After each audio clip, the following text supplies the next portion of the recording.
paradrama tales. At Thanksgiving dinner, my sister stood up and announced, "We voted and you're not family anymore." Forks paused midair, and I placed a thick folder on the table. What would you do if the people you loved cheered as you were cast out, and then uncovered the truth? When I was a kid, our family seemed like any other Midwestern clan drifting toward the suburbs. Mom teaching high school English, Dad a sales rep who drove a reliable Ford Taurus to meet clients, my younger sister Natalie twirling through dance recitals, and me, quiet, bookish, always reading in the corner. In those early years, my parents had high expectations. Perfect grades, college scholarships, and the unspoken rule that family comes first. No questions asked. I believed it too. When I scooped up my acceptance letter to Michigan State on a partial scholarship, Mom and Dad beamed as if I'd cured cancer. They never mentioned that Natalie, who struggled to keep her GPA above a B-, had told them she needed a break from academics. I just assumed she'd find her path later. By the time I graduated college debt-free, I had a good job in Chicago and felt proud of the sacrifices Mom and Dad had made, maxing out their 529 plans, driving me to every campus interview, and always cheering at my graduation. So, when Natalie floundered her first semester at State, switching majors twice and then asking me for help to cover the cost of re-enrolling in summer classes, about $1,200, it felt natural to say yes. I wired that first payment from my bank account without a second thought, even though it knocked my savings back several months. After all, wasn't that what family did? That moment became my catalyst. When Dad needed unexpected dental surgery one winter, $2,500 out of pocket, I didn't hesitate. I'd already seen what Dad's smile looked like when he hid pain because he couldn't afford a crown. When my mom's car needed a new transmission at a cost of $1,800, well, I told myself I had extra income from my role at the law firm, so why not? My sister's emergency dental work, which turned out to be elective veneers, took another $2,300 out of my bank account. 3 payments here, 2 there, and suddenly my monthly budget felt like a sieve. But I still felt honored to be the one they turned to. I remember feeling a mixture of pride and relief when I mailed Natalie the check for her first car. A modest 2017 Honda Civic with 45,000 miles, tallied up at $18,000. My heart swelled imagining her cruising around campus in the rain without getting soaked. She deserved a break after doubling her engineering workload. In my mind, I was stepping up where parents or a scholarship might have fallen short. Looking back, that check was the tipping point. The instant my gift became an expectation. The first lesson I learned about early generosity is that it's a gift to both sides. The giver feels noble, and the receiver feels supported, but only if both remember boundaries exist. The second lesson is that when you step in too often, you invite a power shift. Suddenly, I was no longer just a brother, I was the bank, and my quiet nature was mistaken for endless capacity. When I purchased books and supplies of roughly $1,500 each semester, because Natalie's grants didn't cover the equipment, and sent Mom $750 for school loans she could have refinanced, every one of those payments chipped away at my financial peace. The third lesson is that pride can blind you to the slow creep of expectation. I drank coffee each morning with Dad, who'd joke, "Our son's got gold in that paycheck," never realizing that behind every quip was another unseen transfer out of my checking account. By the time we sat down for last year's Thanksgiving, I had quietly covered over $50,000 in various loans, tuition, and living expenses, all without so much as a thank you note, let alone a promise to pay me back.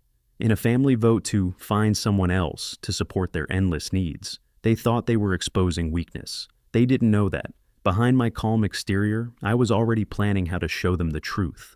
Because if early generosity can build goodwill, unspoken obligations can build resentment. And resentment can, eventually, demand a reckoning. By the time I sent that first $18,000 check for Natalie's Honda, the dynamic at home had quietly shifted. What began as a brotherly gift had morphed into an unspoken arrangement. I paid, and they complied, when it suited them. I didn't see it right away. I saw only gratitude in Mom's damp eyes while she hugged me at the dealership, and pride in Dad's voice when he told me how responsible I was. But behind the scenes, small power plays were gathering momentum. First, there were the subtle jabs. I whipped up the next tuition check, another $4,200, only to hear Dad mutter when I left, "Must be nice to have disposable income." Those words stung because they dripped with disdain. Mom would toss out lines like, "Oh, you can afford that new suit, but your sister's lab fees are urgent." Small slights stung more than outright refusal. Those remarks carved hidden costs, emotional tolls that never showed up on my bank statements. Next came the urgent text messages at midnight. "Need $900 to cover my textbooks, please. They're non-refundable after Friday." Instead of apologizing for the late hour, Natalie added, "I know you're always there for me." I'd grind my teeth, log on to my online banking at 11:47 p.m., and initiate the transfer, 3 clicks and $900 gone. By dawn, I'd have a "thanks you're amazing" text in return. It felt good to help on one level, but on another, it felt like I was continually buying silence, avoiding conflict. Then came the real reveal. The mom filter when I walked through the front door. If Mom needed a car payment covered, $600 a month after her hours were cut, she'd flash me that nurse-like smile and ask softly, "You know how hard it is to make ends meet on a teacher's salary."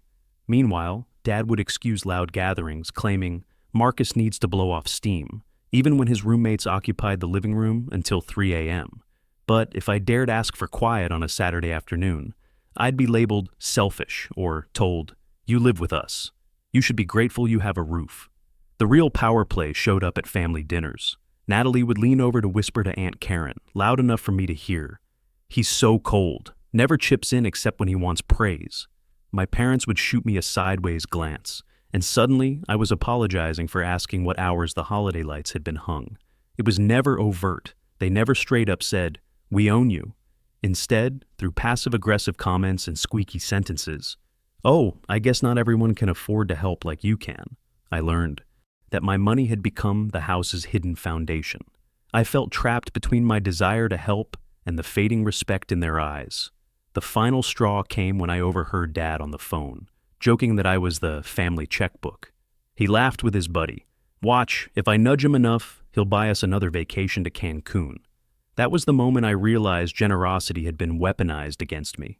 I wasn't just a brother or a son. I was a resource to be tapped until it ran dry.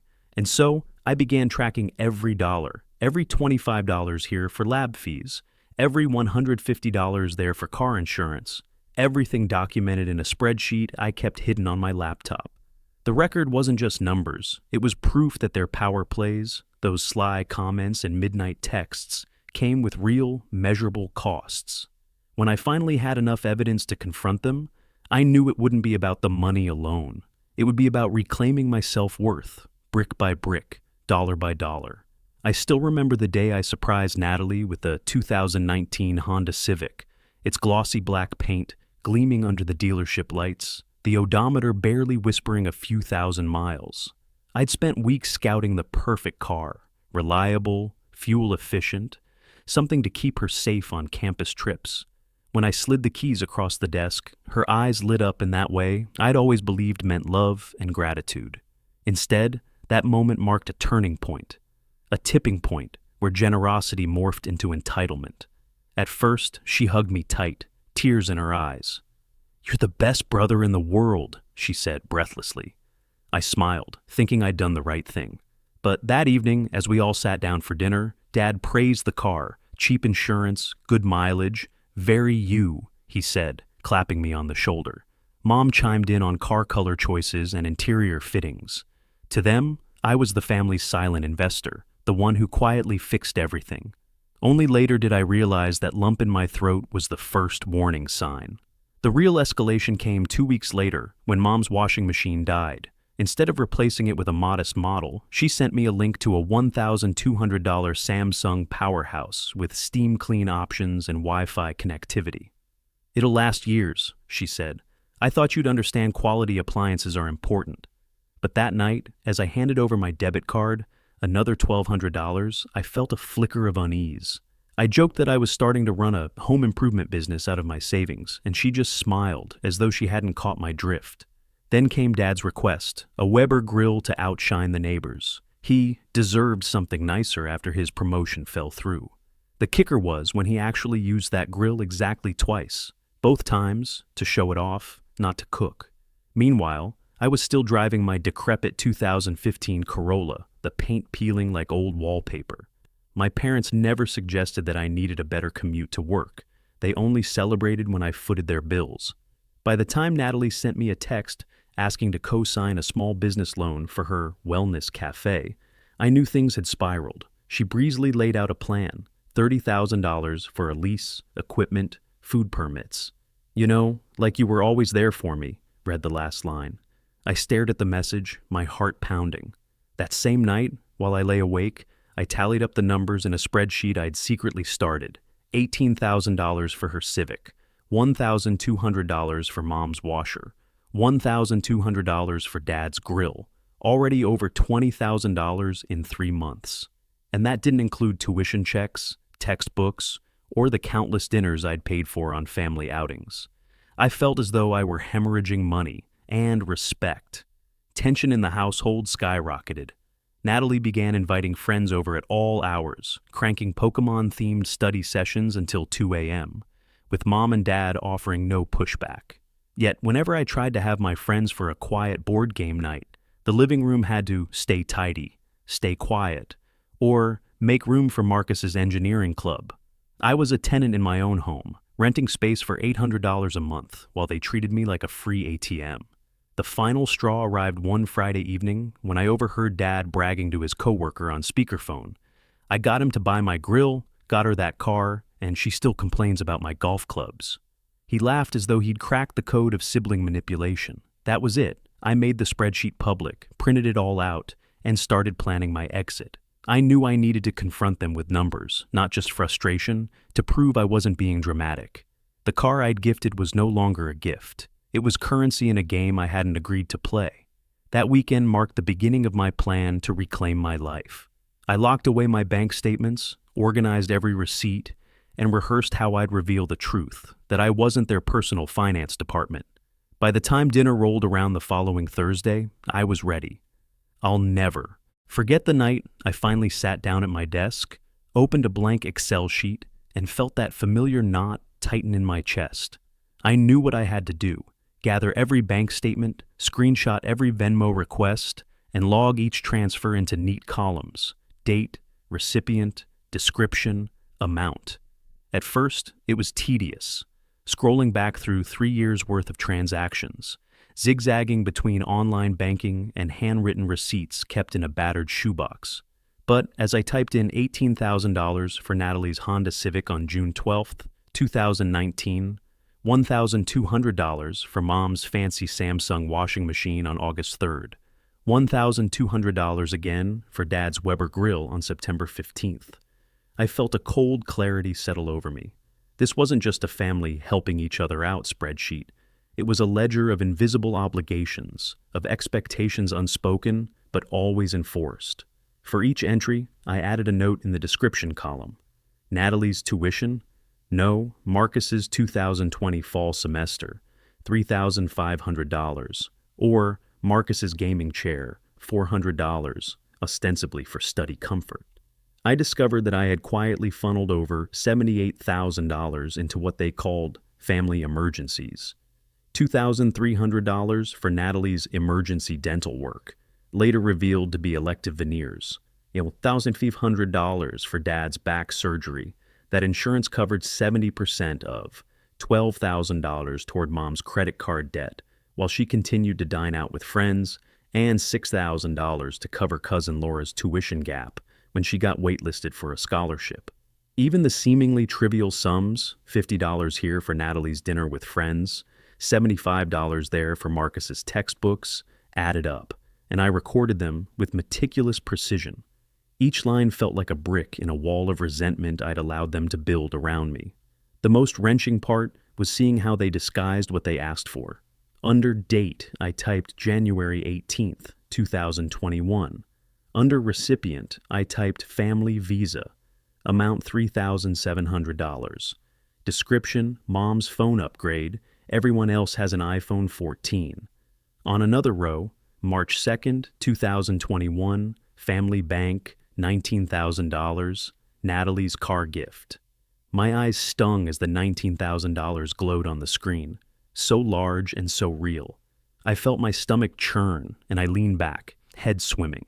How many times had I gasped at Dad's emergencies, only to find later it was a luxury trip to Cabo? How many times had I swallowed my pride when Mom assumed I'd automatically cover an upgrade she didn't need? Every click reminded me of my own naivete. By the time I reached August 14th, 2022, local automotive, 800, Marcus's Winter Tires, I realized they'd already begun expecting me to foot bills on autopilot. No ask, just assumption. The totals at the bottom, calculated by Excel's sum function, glared at me. $78,340. I closed my eyes, heart pounding. Was I insane for keeping track of every penny? Should I have just let it go? But those numbers represented more than money. They were proof that I had been their safety net, their cash cow, until I was no longer convenient. I spent hours formatting the spreadsheet into a crisp, printable document. Bold headers, shaded rows for clarity, and a running balance owed column that tallied up how much they'd taken without reciprocation. In the margins, I scribbled key points, no promises of repayment, mocking comments captured in texts, time-stamped evidence of entitlement. I printed 60 pages. The weight of those sheets felt like decades of silent frustration resting in my hands. That night, I stacked them neatly in a folder labeled Family Accounts 2020 to 2023 and prepared myself for the moment of reckoning. As I tucked the folder under my arm the next evening, nerves churned in my gut. But there was peace in knowing that every hidden cost, every power play, would finally be laid bare. No more shadows, no more unspoken debts, only truth. I still remember the knot in my stomach the moment I closed the heavy folder and slid it across the Thanksgiving table. But what came next was even harder, drawing the line. Up until then, my generosity had been their invisible safety net. But once they saw every transaction laid bare, the tuition checks, the car purchase, the washing machine, the phone upgrades, the grill, even the tiny reimbursements for Marcus's gaming chair, it became impossible to ignore the imbalance. That evening, as the remnants of turkey cooled and cranberries congealed, I watched my sister's face go from smug satisfaction to stunned horror. The room buzzed with whispers, forks paused midair, and my mother's forced smile trembled into a grimace. Everything felt surreal, as though I were watching someone else's life unravel in frozen slow motion. I stood up, voice echoing in the silent room, and said, "I've been patient, too patient. I paid for your mistakes, your luxuries, your emergencies for years. Today I show you why, nothing more. No checks, no Venmo requests, no late-night guilt trips." Their faces registered shock, anger, and perhaps the tiniest flicker of shame. But more than any single reaction, what struck me was how I felt. Neither angry nor ashamed, but empowered. For so long, I had lived by their unspoken rules. No boundaries, no pushback, always willing to sacrifice. But that night, I reclaimed my autonomy. After dinner's aftermath, I retreated to my home office, locked the door, and began clicking through online banking settings. I disabled every scheduled transfer to family accounts, removed their beneficiary status, and closed joint accounts. With each click, I felt lighter, as though shedding layers of obligation I never signed up for. My phone, once a conduit for constant help-me texts, lay silent in my pocket. No more waking at 2 a.m. to cover overdrafts or fun spur-of-the-moment vacations. I changed passwords, set up two-factor authentication, and ensured that no one else could access my hard-earned savings. Couples of friends texted me later that night, asking if everything was okay. They had noticed the tense dinner and my cold departure. I reassured them. I'm finally taking care of myself. It was startling to hear kindness instead of requests, and I realized how isolated I'd been. My family had so consistently defined me as the one who pays that I'd forgotten I had other roles: friend, professional, dog owner, human being with needs. Over the next few days, I communicated my decision clearly and calmly. I would no longer fund any emergency, cover any bills, or be their go-to finance department. I reminded them that I'd helped out because I wanted to, but that goodwill ended here. My mother cried, my father accused me of betrayal, and Marcus alternated between sulking and sneering. But I did not back down. Any guilt trip vanished amid the steel of my resolve. I updated my living situation too. I submitted applications for a new apartment far from their influence, determined that physical distance would help cement emotional distance. Setting these boundaries wasn't a single dramatic moment. It was a series of quiet, decisive acts, changing bank settings, packing a suitcase, saying no aloud, and sending a single text to Marcus. I'm here if you need advice, but not money. Each small action fortified my boundary until it felt unbreachable. When my parents realized that I was serious, really serious, they called repeatedly, left desperate voicemails, and even tried reaching out through email. I let most messages go unanswered, replying only once to my mother with a simple, "I've made my choice." Silence carried the weight of my resolve. By the end of that week, I stood on my new apartment's porch, suitcase in hand, and realized drawing the boundary was among the hardest things I'd ever done, and also the most liberating. For the first time, I wasn't compelled to prop up their sense of family or pay for their illusions of security. I had defined myself on my own terms, and I carried that boundary with me like a shield, ready to live for me at last. The morning after I drew my boundary, the house felt like a war zone. My phone exploded with missed calls, 47 by midday, all from my parents, butchering voicemail after voicemail, their voices cracking with desperation, anger, guilt, and all the manipulations in between. Dad's first attempt was thinly veiled anger. "You're making a mistake. We raised you. We sacrificed for you."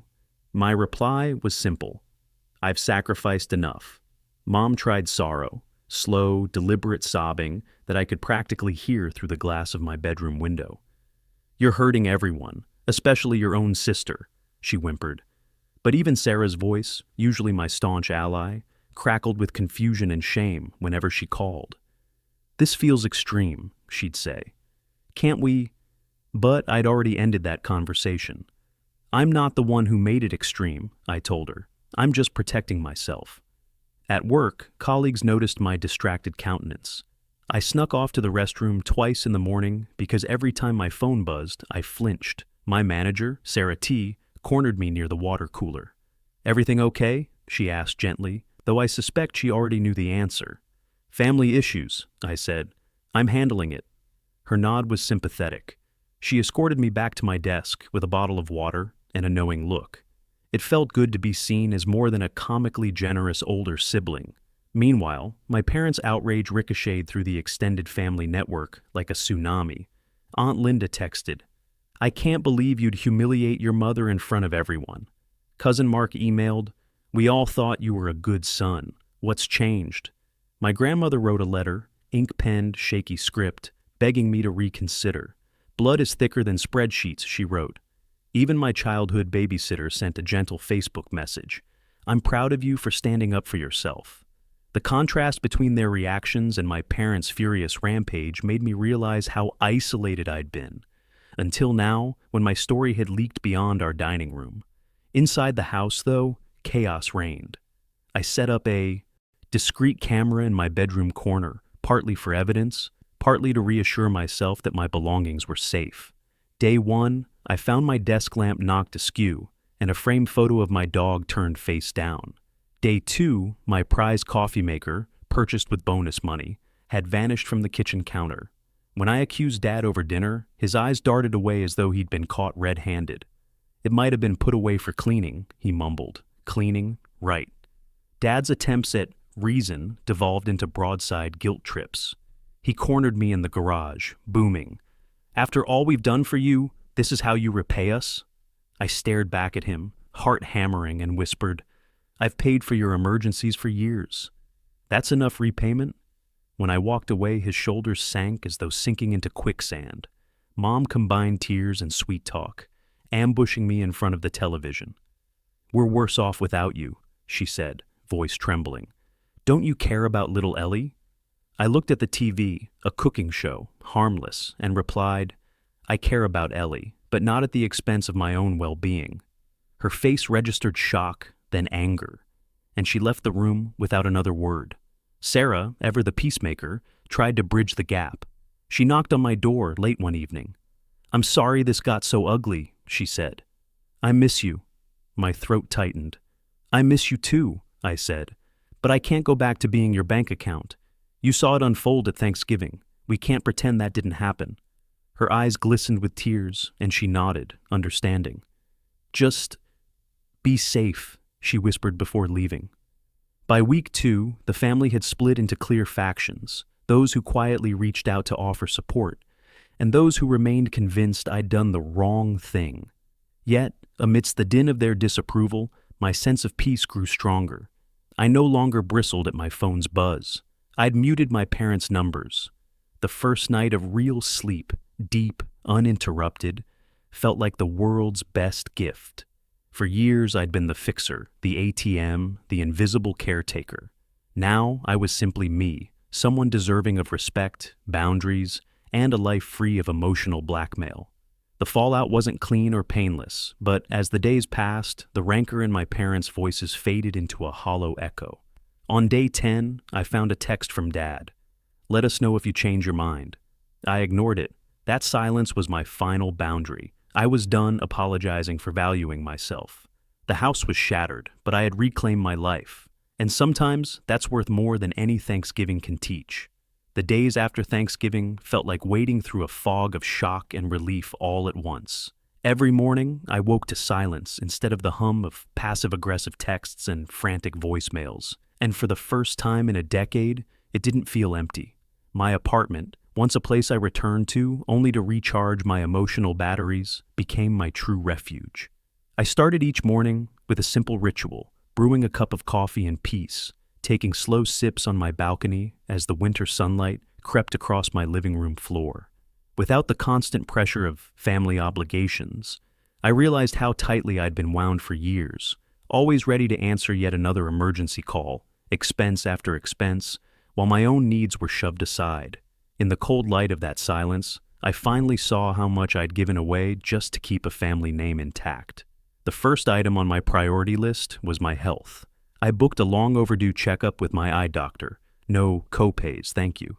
Scheduled a dental cleaning for the first time in 2 years, and even set up an appointment with a therapist who specialized in adult children of narcissistic families. It felt radical, like I was learning how to own my own body again, instead of existing only to serve others' demands. At work, I found myself less tense, more present. The imposter syndrome anxiety that had taken root, what if they discover I'm not perfect, began to melt away because I no longer carried the weight of everyone else's expectations. My manager noticed too. You look lighter, she said one afternoon as I handed in a polished report ahead of schedule. I smiled, understanding maybe for the first time how much energy I'd been spending just hiding my exhaustion. In that same week, I replaced my old bedroom lock with a new, sturdier one. Symbolic, yes, but also practical. Without it, I'd been waking up to find my parents' mail mixed in with mine. Bills slipped under my door, as though tied to a noose of family obligation. Now, only my set of keys could open that door. As I turned off the light that first night, I felt safe. A few evenings later, I began volunteering at a local senior center just a mile from my apartment. I'd grown up in a household where family meant obligations that never stopped, but at the center, I discovered a different kind of community. Seniors who told stories of long marriages, college scholarships funded by grandparents, even family feuds that had healed over decades. They taught me that love doesn't demand blind sacrifice. It thrives on mutual respect.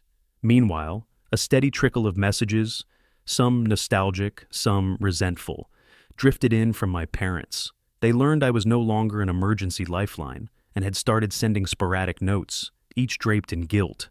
It's not the same without you, my mother wrote. I filed them in a folder I labeled unanswered and carried on.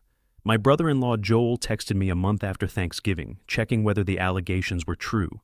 When I confirmed, he simply wrote, I wish I'd known sooner, then added, thank you for showing me what real accountability looks like. Even his brief acknowledgement felt like an unexpected olive branch.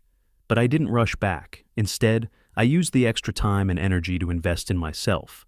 A weekend getaway to a cabin, where I hiked along frozen trails, a small piece of real estate for my plant collection, fiddle leaf figs, spider plants, and one resilient peace lily that had lived through all the family turmoil.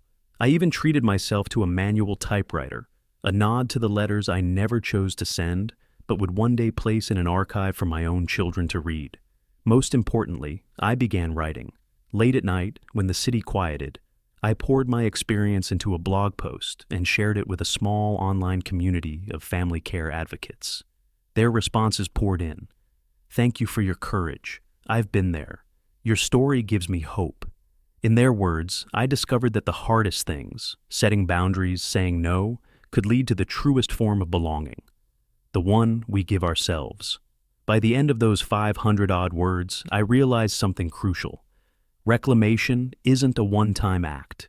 It's an ongoing choice to honor your own worth, day after day, cup of coffee after cup of coffee. It's waking each morning and deciding that your life belongs to you.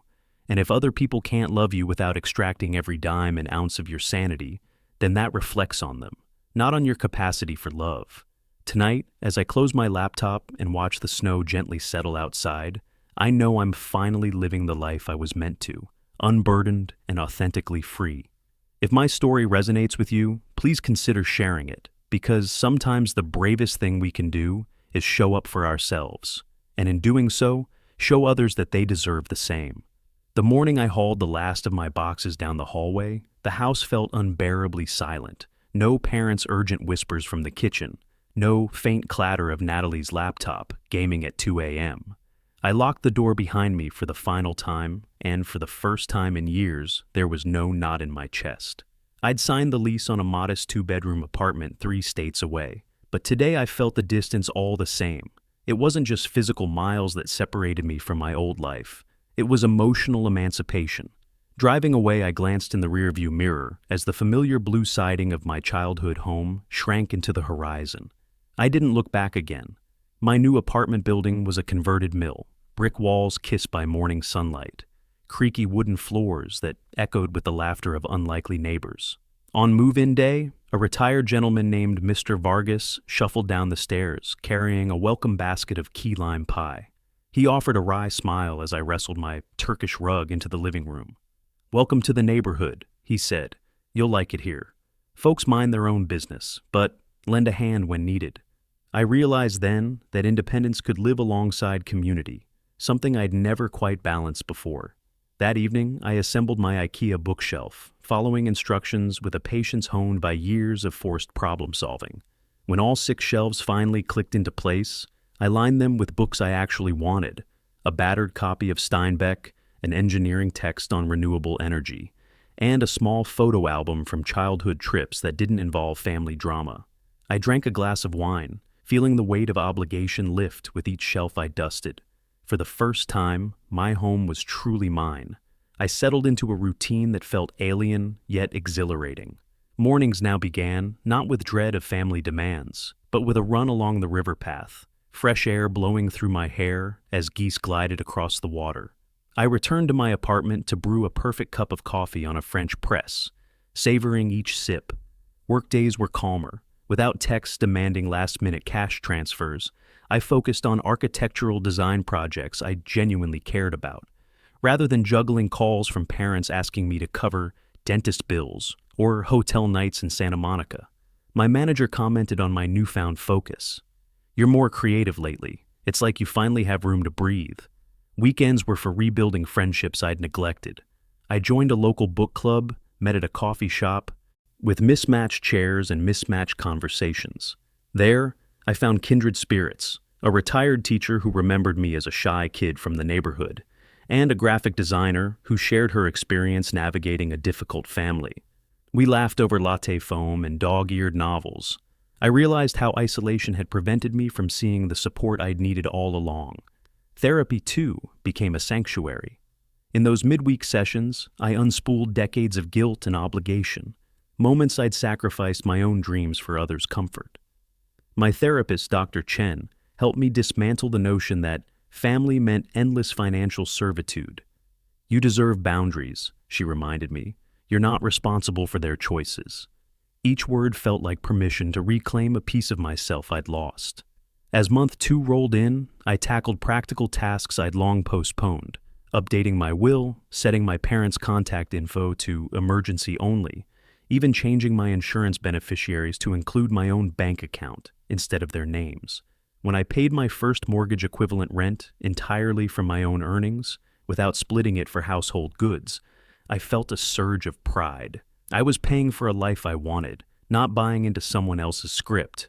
One crisp Saturday afternoon, I sat on my balcony and watched the sun dip behind the mill's tall smokestack. I opened my phone to discover a single text from Sarah. "I'm proud of you. Finally." No guilt, no pleading for money. Just genuine affection. I smiled and tucked my phone into my pocket, breathing deeply as the city's lights flickered to life below. In that moment, I knew I wasn't merely surviving. I was forward-moving, unbound by past expectations, and embracing a future I chose. The clean break had been painful, but moving forward felt like the first real gift I'd ever given myself. I never realized how heavy a single decision could feel until I drove away from that house for good, and then how light it felt when the tires left the driveway for the last time. I thought freedom meant simply escaping the drama and financial blackmail, but what I found was something far more precious. Peace. In my new routine, morning runs along the riverbank, afternoons curled up with a good book, evenings spent cooking for myself, I rediscovered a part of my soul that I'd smothered for years. With no more late-night texts demanding money and no more whispered resentment behind my back, I learned to prioritize my own health, my own ambitions, and yes, even my own happiness. The truth was, stepping away didn't destroy my family. It exposed their choices and gave me permission to live authentically. I traded anxiety for quiet confidence. And instead of flinching when the phone buzzed, I now smile at the possibility that someone simply wants to share a laugh or ask how I'm doing. My days are no longer spent covering bills or begging for validation. They're spent building a life that reflects who I really am, not who they wanted me to be. I got a promotion at work, started volunteering at the local community center, and even planted a small garden where I watch herbs flourish under my care, something my younger self would have thought impossible. If there's one lesson I hope you take away, whether your blood relatives are a loving embrace or a poison you've learned to avoid, it's this: setting boundaries is not selfish, it's self-preservation. You deserve to wake up without that lump in your throat, to brew coffee in a kitchen that feels like yours, to answer the phone with hope instead of dread. If you've ever been the reliable wallet with legs or the family doormat, remember that your kindness has limits. It's okay to say no and mean it, to protect your heart at any age. So, if my story resonates, if you found yourself sacrificing too much in the name of obligation, take a moment now to reflect on what freedom looks like for you. Share your thoughts in the comments below. I'd love to hear how you've reclaimed your own peace. And if you're new here, consider hitting subscribe so we can keep exploring these stories of resilience together. Who knows? Your own journey might inspire someone else to find their quiet strength. Life is too short to be defined by what others expect of you.